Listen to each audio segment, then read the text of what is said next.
Let me guess why you are here. You saw Ownable2Step in a smart contract and you are wondering what it does, or you want to know how you can implement Ownable2Step in your smart contract.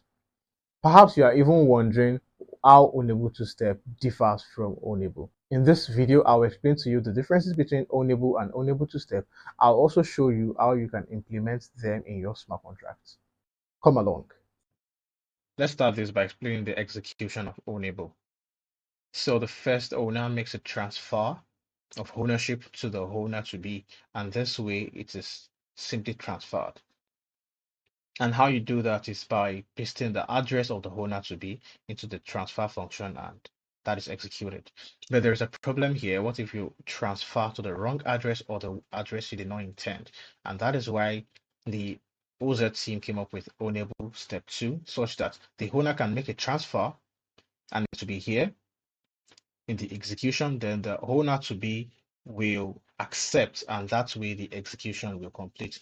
So it has two steps. The first owner making a transfer, the owner to be accepting that transfer of ownership. Of course, as engineers, we shouldn't use any dependency blindly. We should read the code to be more aware of how it works. So I'm not just going to tell you what this dependencies do or how they work. I will also show you the code to see how they are written and for you to have a better comprehension of them.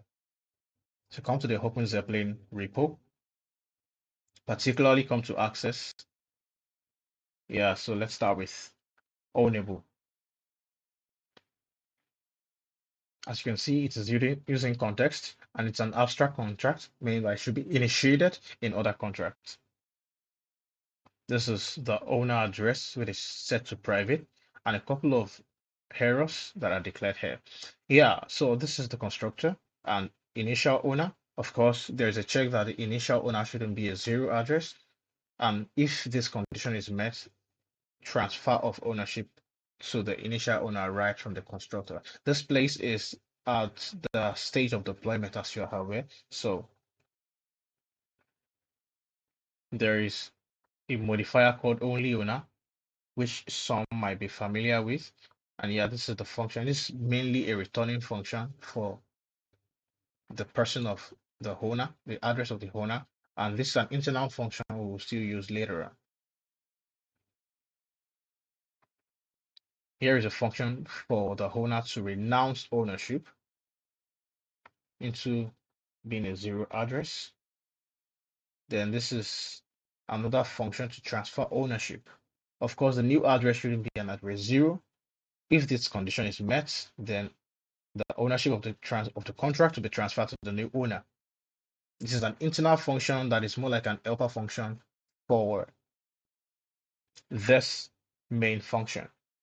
Right now, let's jump over to Ownable2Step to check out how it works. All right, so as you can see, it's quite similar to Ownable, except for a few things. For example, here you can see pending owner. So this is the address of the pending owner. Then transfer of ownership and an helper function for it.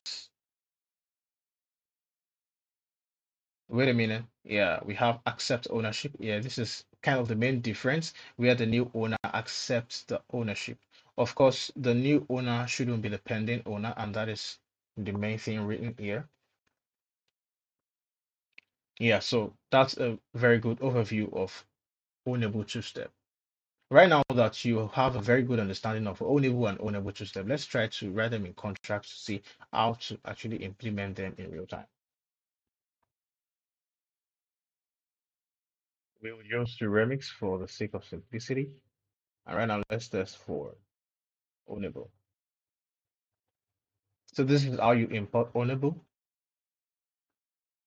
If you're using this with Foundry, of course, you should have remapped your dependency to be this way, or else you should use LIB OpenZeppelin contract access Ownable.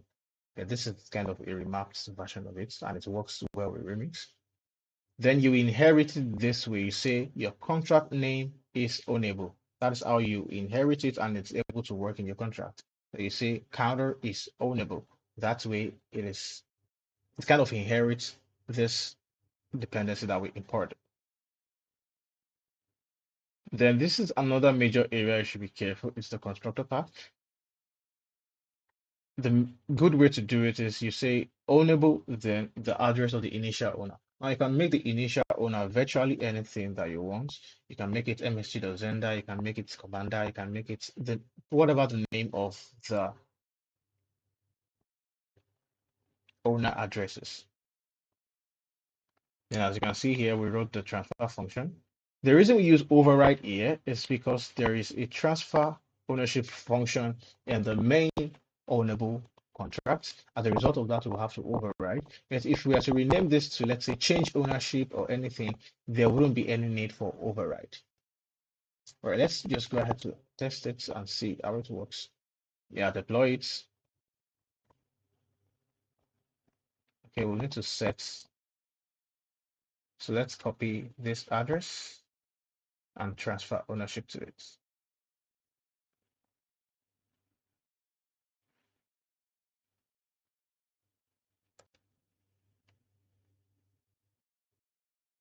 So let's check for the owner now.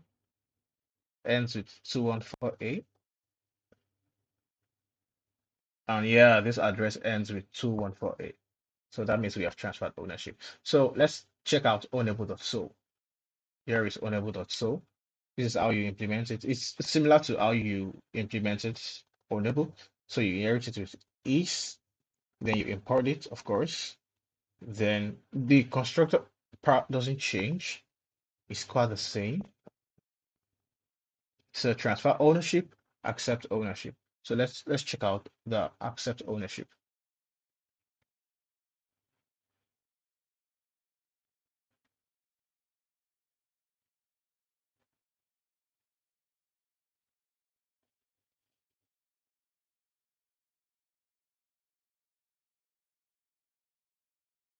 Let's transfer to this address, 78.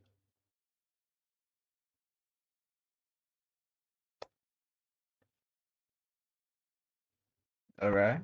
Now let's use that address to accept ownership.